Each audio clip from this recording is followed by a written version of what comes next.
Quem Somos Nós? Apresentação: Vanderly Batista e Vanessa Cavalcante.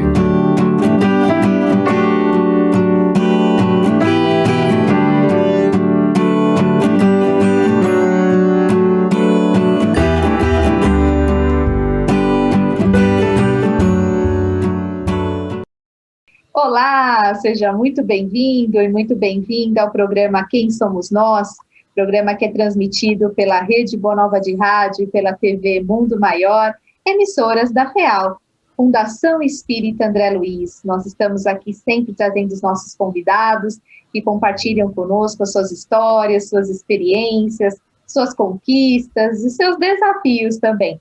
Na apresentação, eu, Vanessa Cavalcante, junto com a senhora Vanderly Batista. Tudo bom? Prazer renovado estarmos juntos, sempre, todas as semanas, juntos com os nossos convidados, né? Trazendo novidades, trazendo histórias de vida que são tão importantes para a gente, para o nosso aprendizado, né? E você, mais uma vez, Vanessa, vai apresentar o nosso convidado dessa semana. Isso mesmo, nosso convidado de hoje é nosso amigo Paulo Henrique de Figueiredo, que é pesquisador, escritor, comunicador do programa Livre Pensamento pela Rede Boa Nova de Rádio, pela TV Mundo Maior. Bem-vindo, Paulo, tudo bom? Olá, Vanessa, muito obrigado por essa nova oportunidade de estarmos juntos. Olá, Vanderly, aos amigos e amigas que nos acompanham. É muito bom a gente estar sempre em volta dos assuntos importantes, né, do espiritismo, da nossa doutrina, do trabalho no bem, né, é o esforço que o mundo agora precisa com renovada necessidade, né. É verdade. Vanessa, você sugeriu que nós trouxéssemos duas perguntas, né, que foram feitas para o Paulo, na Manhã Boa Nova. Dos ouvintes, né, que participaram, Paulo, um deles é o Gé, de Alta Floresta, Mato Grosso. E ele pergunta assim, essa descoberta, que as novas, né, que você trouxe para nós, na Gênesis e também no Céu e no Inferno, ele diz assim, nos faz ver que tudo tem seu tempo. Nisso, não seria bom ir a fundo em todos os livros de Allan Kardec, inclusive o Livro dos Espíritos, pois foi debatido sobre Allan Kardec ser racista. Há fundamentos? E aí, Paulo? Veja, é uma pergunta que não é simples, né? É uma pergunta complexa, né? E ela tem mais de uma parte, né? Então, numa primeira parte, ele faz referência aos estudos das obras de Kardec e desde os livros do Livro dos Espíritos. Olha, as questões recentes, a partir delas nós descobrimos a adulteração da Gênesis, encontramos os documentos de Kardec. No mundo inteiro já são mais de 2.500 documentos, a maior parte deles de próprio punho de Kardec. E mais recentemente, né, o Lucas Sampaio, o Dr. Lucas Sampaio, advogado, ele foi até a França, percorreu o mesmo caminho da Simone Privato, inclusive com a orientação dela, e encontrou os documentos de todas as obras de Kardec, desde o Livro dos Espíritos até o Céu e o Inferno.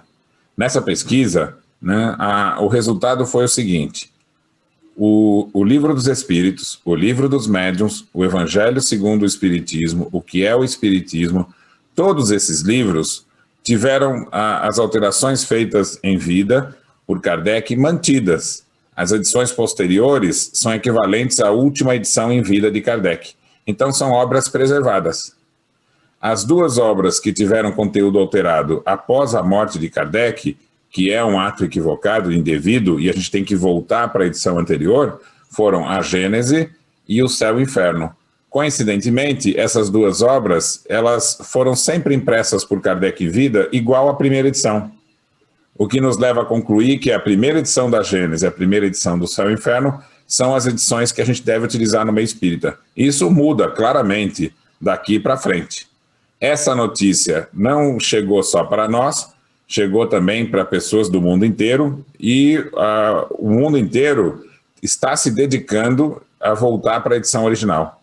Isso já aconteceu em espanhol e já aconteceu em francês. Da mesma forma que havia ocorrido com a Gênesis, ocorreu com o Céu e o Inferno. E aqui no Brasil, essa pesquisa que foi toda feita em torno da FEAL, da Fundação Espírita André Luiz, as casas, né, como havia sido o livro Autonomia, está todinho relatado, todos os detalhes, no livro Nem Céu nem Inferno, As Leis da Alma segundo o Espiritismo, que é uma obra que tem coautores, né? Eu, Paulo Henrique de Figueiredo, com o Lucas Sampaio, que fez a pesquisa em loco dos documentos, né? Então, essa é a condição das obras de Kardec. A outra pergunta que ele faz é a respeito do racismo. Eu vou dar uma resposta breve, né? Porque exigiria muito tempo para falar sobre esse assunto. Nós temos que entender que inclusive, o objeto da pesquisa de todos os meus livros, o contexto cultural do surgimento do Espiritismo. E quando Kardec escreveu as suas obras, a ciência na França, ela estava dividida entre as ciências humanas, que antes se chamavam ciências morais, e que eram fundamentadas nas ideias de que o ser humano é uma alma encarnada. Então, o Espiritismo se fundamenta nessa psicologia. Ela era ensinada nos colégios, ensinada nas universidades, não só francesas, como de várias partes do mundo.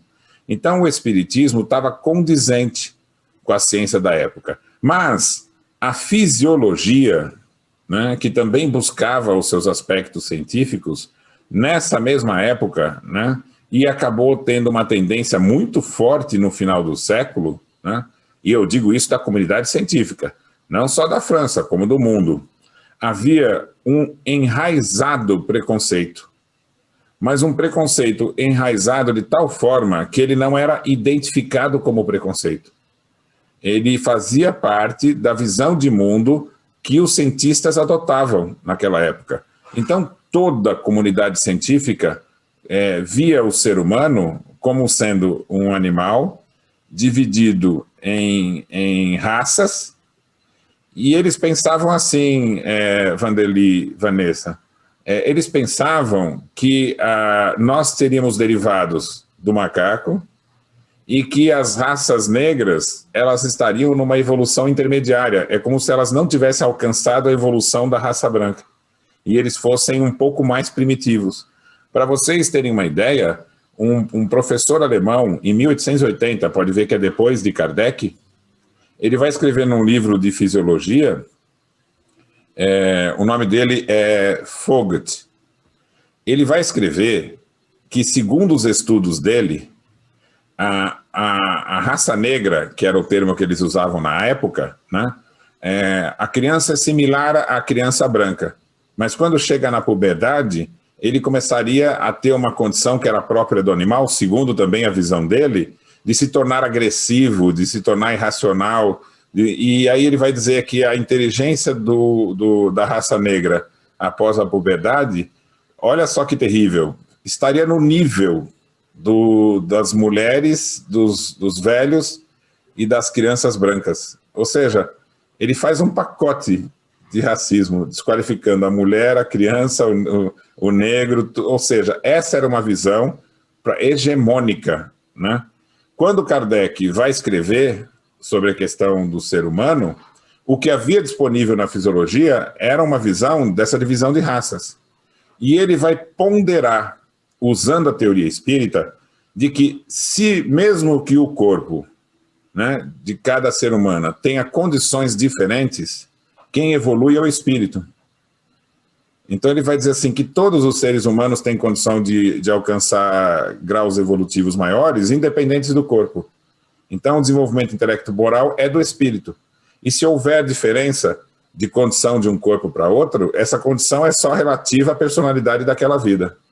Então, quando Kardec escreveu, olha que coisa interessante, toda a comunidade científica era racista, e ele superou esse racismo pela força da teoria moral espírita. Então, a nossa leitura tem que ser muito inteligente, a gente tem que compreender o contexto para poder não falar uma bobagem dessa, né? De que Kardec seria racista, né? Décadas depois que Kardec escreveu os seus livros, veja, esse alemão e muitos outros, até mesmo Darwin, né? Que hoje é considerado uma referência da ciência, ele tinha afirmações racistas no seu trabalho, né? Então, nós temos que reler. O século XIX vivenciou uma característica terrível que era de a comunidade científica, que principalmente era europeia, branca, olhava para o ser humano de uma forma completamente equivocada. Nós temos mais uma pergunta aqui, Paulo, que é do José Carlos. Ele diz: olá, agradeço de antemão a vocês. Se possível, enviar ao Paulo a ideia de publicar seus livros em Esperanto, para atingir maior público no mundo. Obrigado. E aí, Paulo, dá para fazer isso que ele está sugerindo? Veja, Vanessa, nós estamos vivendo um momento muito interessante, né? Nós tivemos a pandemia, os encontros presenciais, né, tiveram que praticamente parar, né? Na divulgação, a gente viajava para o Brasil, tínhamos convites para o mundo inteiro, era muito difícil, inclusive, aceitar, né?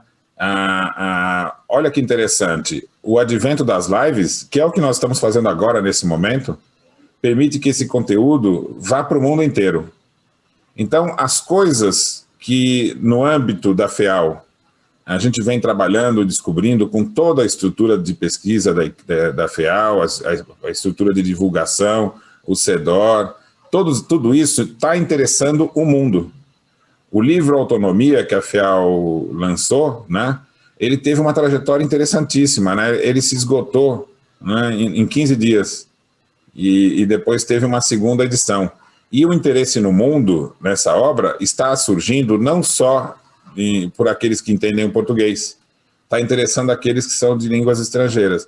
Então, o livro ele está sendo traduzido para o espanhol, está sendo traduzido para o inglês, está sendo traduzido para o francês, pelo interesse do movimento espírita daqueles países. Então, há uma tendência natural, né, que se faça traduções, e eu acho muito importante isso, né, porque a gente tem que levar essa compreensão mais ampla do espiritismo e mais correlata com o que o Kardec escreveu, o que os espíritos apresentaram, o mundo inteiro tem que saber disso.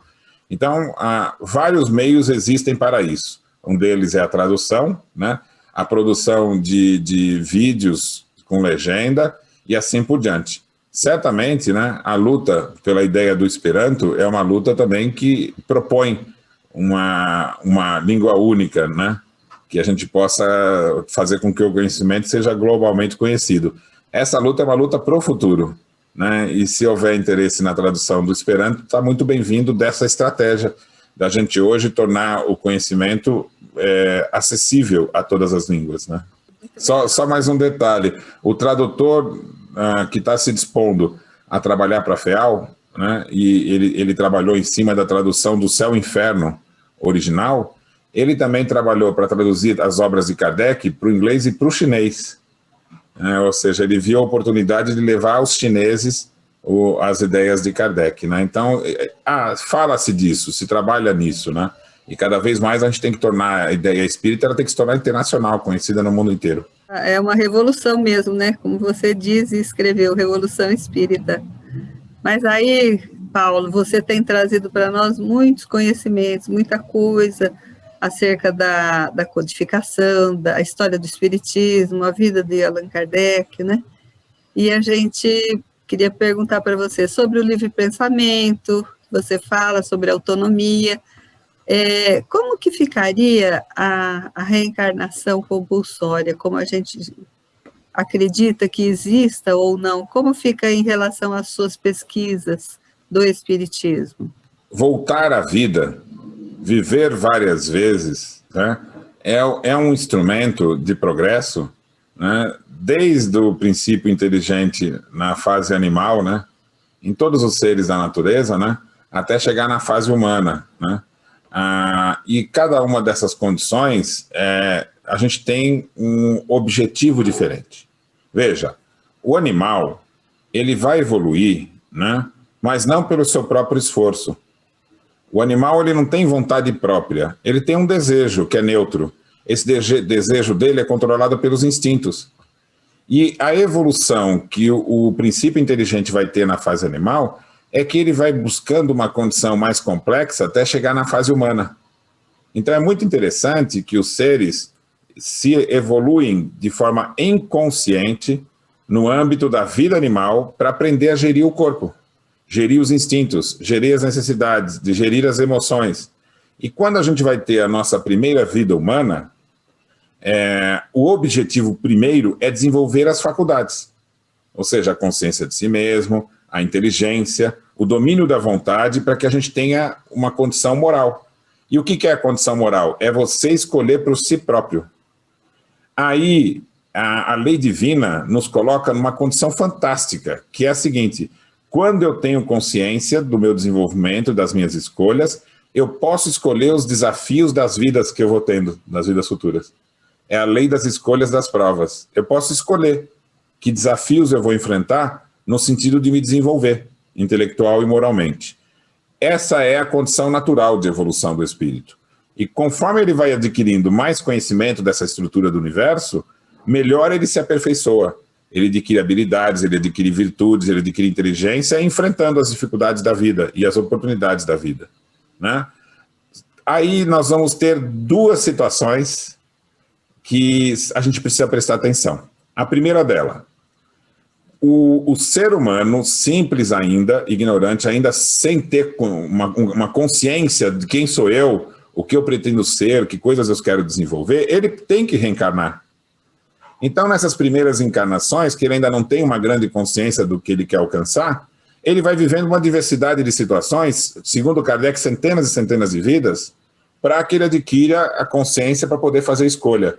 Então, nunca Kardec usou essa expressão compulsória, nem os espíritos. O que eles dizem assim, a reencarnação é necessária. E quando ele ainda não sabe escolher, ele não pode fazer a escolha do que ele vai vivenciar. Ele vai vivenciando uma diversidade de circunstâncias para poder desenvolver a capacidade de escolher. A outra situação é a seguinte: o espírito, ele desenvolve inteligência, ele desenvolve domínio da vontade e criatividade, mas ele usa isso para os interesses pessoais. Ou seja, ele não acordou para a realidade do espírito, cuja finalidade é o desenvolvimento moral, o trabalho coletivo, a cooperação.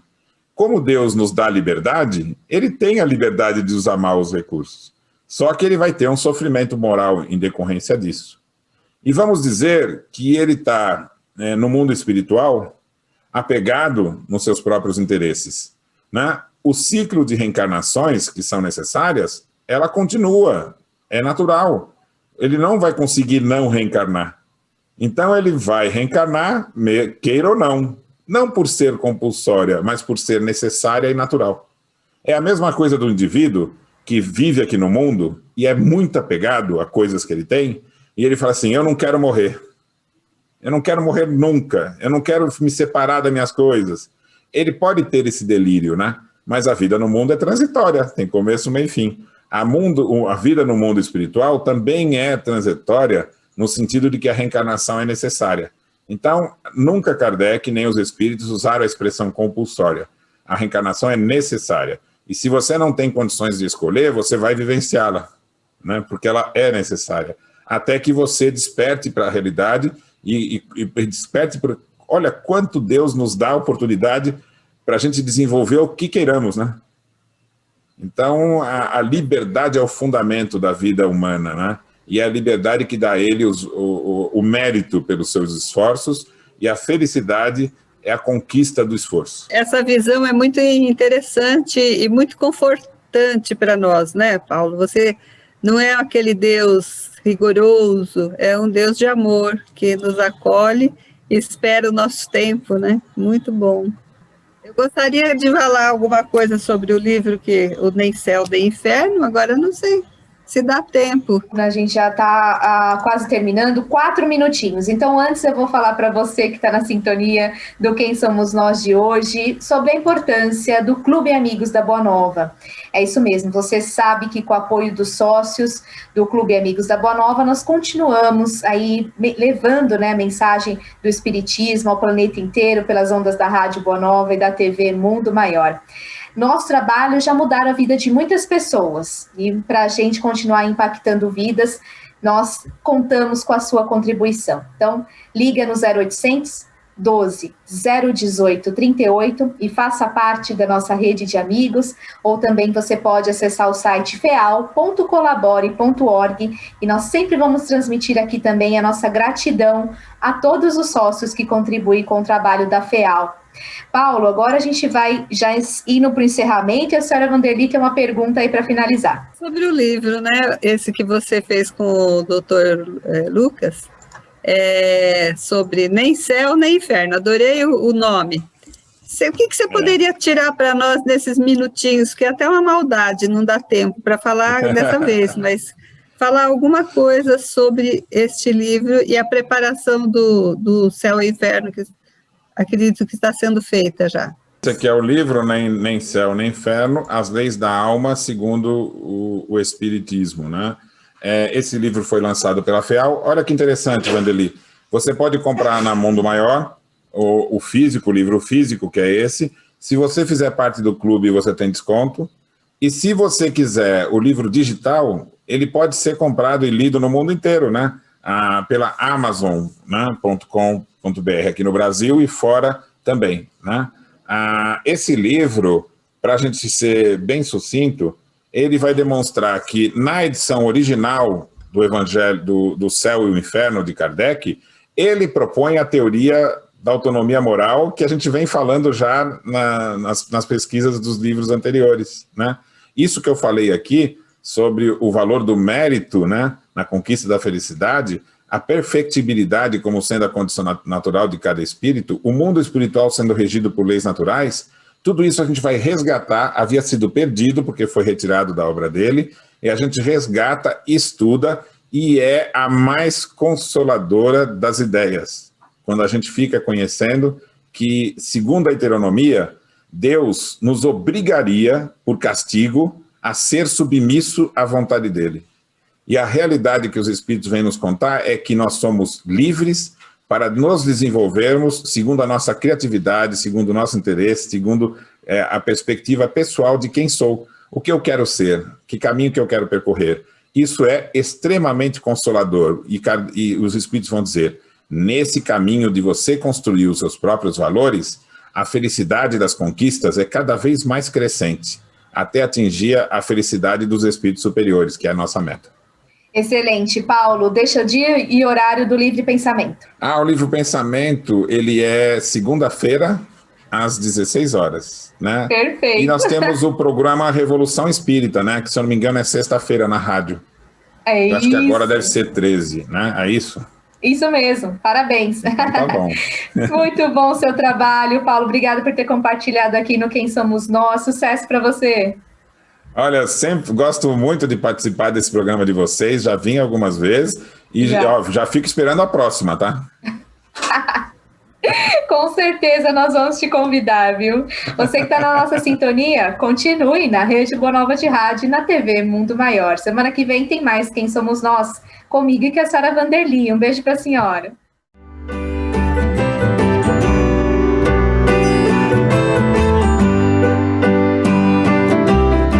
Você acompanhou Quem Somos Nós,